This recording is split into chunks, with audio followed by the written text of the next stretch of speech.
ಇವತ್ತು ಪ್ಲಾನ್ ಎಲ್ಲ ನಾನು ಹೇಳಕ್ಕಾಗಲ್ಲ. ನಾನು ಸಂಡೇ ರಾಜರಾಜೇಶ್ವರಿ ಕ್ಷೇತ್ರ, ನಗರ ಕ್ಷೇತ್ರ ಭೇಟಿ ಮಾಡಬೇಕು ಅಂತ ಬಂದಿದ್ದೀನಿ. ಭೇಟಿ ಮಾಡ್ತೀನಿ. ಏನಾದ್ರು ಕೂಡ ಖಾಸಗಿ ಭೇಟಿ ಇದೆ, ಪಬ್ಲಿಕ್ ಭೇಟಿ ಅಲ್ಲ. ನನಗೆ ಒಂದು ದೊಡ್ಡ ಬದಲಾವಣೆ ಈ ಕ್ಷೇತ್ರದಲ್ಲಿ ಆಗ್ತದೆ ಅನ್ನೋ ಒಂದು ನಂಬಿಕೆ. ಬೈ ಎಲೆಕ್ಷನ್ ಅಲ್ಲಿ 50,000 ಓಟಿಂದ ಸೋತಿದ್ದು, ಜನರಲ್ ಎಲೆಕ್ಷನ್ ಅಲ್ಲಿ ಬರೀ 10,000 ಓಟಿಂದ ಸೋತಿದ್ದು. ಈ ಎಲೆಕ್ಷನ್ ಅಲ್ಲಿ ಕನಿಷ್ಠ ಒಂದು 25,000-30,000 ಲೀಡ್ ಇಲ್ಲಿ ಬರ್ತದೆ ಅಂತ ಒಂದು ನಿರೀಕ್ಷೆ ಇದೆ. ಯಾಕೆಂದ್ರೆ ಜನಕ್ಕೆ ಅರಿವಾಗಿದೆ, ಕೊಟ್ಟ ಮಾತು ಉಳಿಸ್ಕೊಂಡಿದೀವಿ, ಎಲ್ಲರಿಗೂ ಅನುಕೂಲ ಆಗಿದೆ. ಸೊ ಇದಕ್ಕಿನ್ನ ಏನು ಅವ್ರಿಗೆ ಕಾನ್ಫಿಡೆನ್ಸ್. ಆಮೇಲೆ ನಾನೇ ಬೆಂಗಳೂರು ನಗರದ ಮಂತ್ರಿ ಆಗಿದ್ದೀನಿ. ಇಲ್ಲೆಲ್ಲ ಒಂದು ದೊಡ್ಡ ಬದಲಾವಣೆ ತರಬೇಕು ಅಂತ ಆಗ್ಲೇ ಮಾಸ್ಟರ್ ಪ್ಲಾನ್ ಹಾಕಿದ್ದೀನಿ. ಸ್ಟಾರ್ ಪ್ರಚಾರಕರ ಅನೌನ್ಸ್ ಆಗಿದೆ ಸರ್, 40 ಜನ ನಿಮ್ಮ ಪಕ್ಷದಿಂದ. ಹೌದು, ಯಾವಾಗಿಂದ ಎಲ್ಲರೂ ಬರ್ತಾರೆ? ನಾನೇ ಅದನ್ನ ಲಿಸ್ಟ್ ಕಳಿಸಿದ್ದೀನಿ. ಪ್ರಚಾರ ಅನೌನ್ಸ್ಮೆಂಟ್ ಆಗಿದೆ. ಅವ್ರು ಡ್ಯೂಟಿ ಮಾಡ್ತಾರೆ. ನಾನೇ ಇದ್ದೀನಲ್ಲ ಪ್ರಚಾರಕ. ಫಸ್ಟ್ ಬರ್ಲಿ ಅವ್ರು ಬರ್ಬೇಕು, ಸ್ವಾಗತ ಮಾಡ್ತೀವಿ.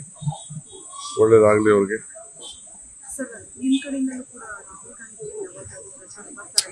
ನೋಡಮ್ಮ, ಅವರೆಲ್ಲ ಇಡೀ ದೇಶ ಸುತ್ತಬೇಕು. ನಾವು ಟೈಮ್ ಇದ್ರೆ ಬನ್ನಿ ಅಂತ ಹೇಳಿದ್ವಿ. ಸೊ ಖರ್ಗೆ ಸಾಹೇಬ್ರು ಮಾತ್ರ ಒಂದಿನ ಬರ್ತಾರೆ.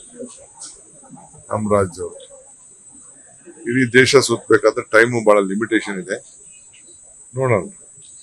ಸುಮಲತಾ ಅವರು ಬುಧವಾರ ಮೀಟಿಂಗ್ ಅನ್ನ ಕರೆದಿದ್ದಾರೆ ಸರ್. ಅವರೇನಾದ್ರೂ ತಟಸ್ಥ ನಿಲುವನ್ನು ತೆಗೆದುಕೊಂಡು ಮತ್ತೆ ಸಂಪರ್ಕ ಮಾಡೋಂಥದ್ದಾಗಿದೆಯಾ ಸರ್? ಮತ್ತೆ ನೋಡಿ, ಫಸ್ಟ್ ಅವರ ನಿಲುವು ಬದಲಾವಣೆ ಮಾಡ್ಕೊಂಡ್ರೆ, ಬಿಜೆಪಿ ಪರ ಐಡೆಂಟಿಫೈ ಮಾಡ್ಕೊಂಡಿದ್ರು,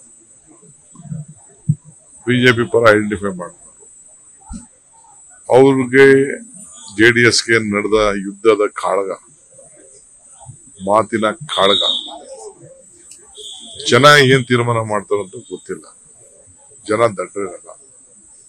ಅವರು ಪೊಲಿಟಿಕಲ್ ಸ್ಟ್ಯಾಂಡ್ ಫಸ್ಟ್, ಅವರ ಸ್ವಾಭಿಮಾನ ಏನು ಒಂದು ಮತ ಯಾಚನೆ ಮಾಡ್ತಾ ಇದ್ದೀನಿ ಅಂತ ಹೇಳಿದ್ರು, ಅದಕ್ಕೇನಾದ್ರು ಅವರು ಬದ್ಧ ಇದ್ರೆ ಆಮೇಲೆ ಯೋಚನೆ ಮಾಡಲ್ಲ.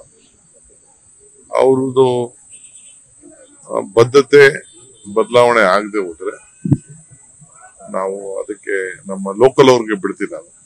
ಯಾಕೆಂದ್ರೆ ನಾವು ಯಾವತ್ತೂ ನಮ್ಮ ಪಾರ್ಟಿಲಿ ಹೈಕಮಾಂಡ್ ಇಂದ ನಮ್ಮ ಮೇಲ್ಗಡೆಯಿಂದ ಯಾವ್ದು ಡ್ರಾಪ್ ಮಾಡುದಿಲ್ಲ. ಕೆಳಗಡೆ ಬೇಸ್ ಇರಬೇಕು.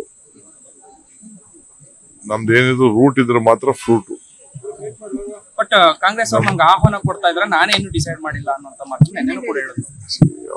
ಅವ್ರು ಬಿಟ್ಟಿದ್ದು, ಅವ್ರಿಗೆ ಯಾರು ಹೆಲ್ಪ್ ಮಾಡಿದ್ದಾರೆ ಅವ್ರಿಗೆ ಉಪಕಾರ ಮಾಡಿ ತೀರ್ಸ್ಕೋಬೇಕಂದ್ರೆ ಅವ್ರು ತೀರ್ಮಾನ ಮಾಡ್ಲಿ. ಅನುಕ್ಷಣದ ಸುದ್ದಿಗಳಿಗಾಗಿ ವಿಸ್ತಾರ ನ್ಯೂಸ್ ಯೂಟ್ಯೂಬ್ ಚಾನೆಲ್ ಸಬ್ಸ್ಕ್ರೈಬ್ ಮಾಡಿ. ಹೊಸ ಸುದ್ದಿಗಳ ನೋಟಿಫಿಕೇಶನ್ಗಾಗಿ ಬೆಲ್ ಐಕಾನ್ ಕ್ಲಿಕ್ ಮಾಡಿ. ಲೇಟೆಸ್ಟ್ ಅಪ್ಡೇಟ್ಸ್ಗಾಗಿ www.vistaranews.com ವೆಬ್ಸೈಟ್ಗೆ ವಿಸಿಟ್ ಮಾಡಿ. ಅಂಗೈಯಲ್ಲೇ ಜಗತ್ತಿನ ಸುದ್ದಿ ತಿಳಿಯಲು ವಿಸ್ತಾರ ನ್ಯೂಸ್ ಕನ್ನಡ ಆಪ್ ಡೌನ್ಲೋಡ್ ಮಾಡಿ.